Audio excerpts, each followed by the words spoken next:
Have you ever noticed how some of the most financially stressed people you know are also the ones with good salaries? Not struggling, not poor, on paper doing everything right, and yet always tense about money, always one problem away from panic. This isn't bad luck, and it isn't laziness. It's something quieter. Let me show you how it usually plays out. Imagine a 30-year-old professional in the US or Western Europe. They earn around $70,000 a year, or the local equivalent. Friends and family see that number and think they're set. But after tax, that salary becomes closer to $4,000 a month. Rent or a modest mortgage takes $1,500. A car payment and insurance take another $500. Student loans quietly drain $400. Utilities, phone, internet, $300. Groceries, fuel, small subscriptions, $500. We haven't talked about vacations, clothes, gifts, or eating out yet. By the end of the month, there's maybe $200 left, on a good month. This person isn't irresponsible. They didn't buy a sports car or a mansion. They followed the normal path. And that's exactly the problem. The trap isn't low income.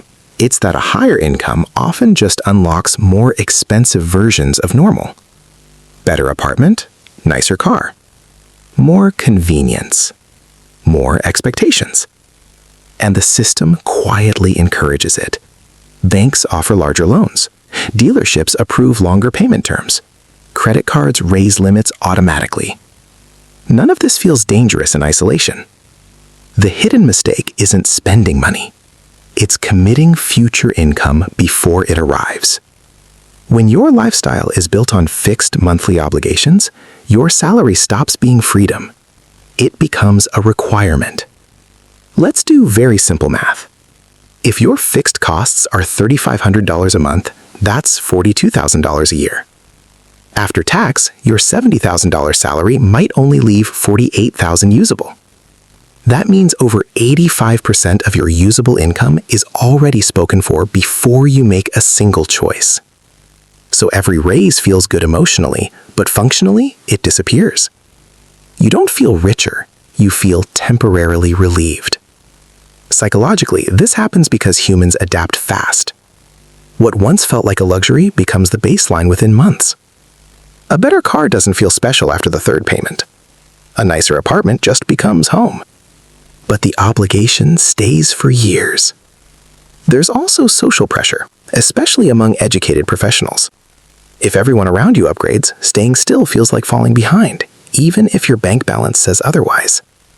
No one talks about this openly because from the outside, everything looks fine. The long-term impact is subtle, but heavy.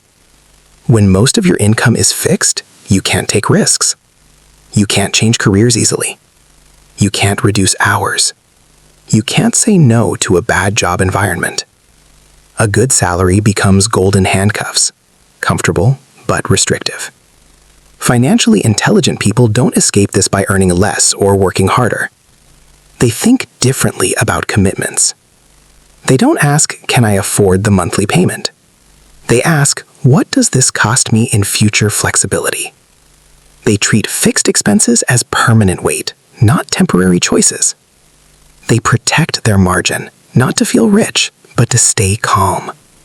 That margin is what absorbs shocks. It's what turns job loss into inconvenience instead of disaster. It's what allows patience.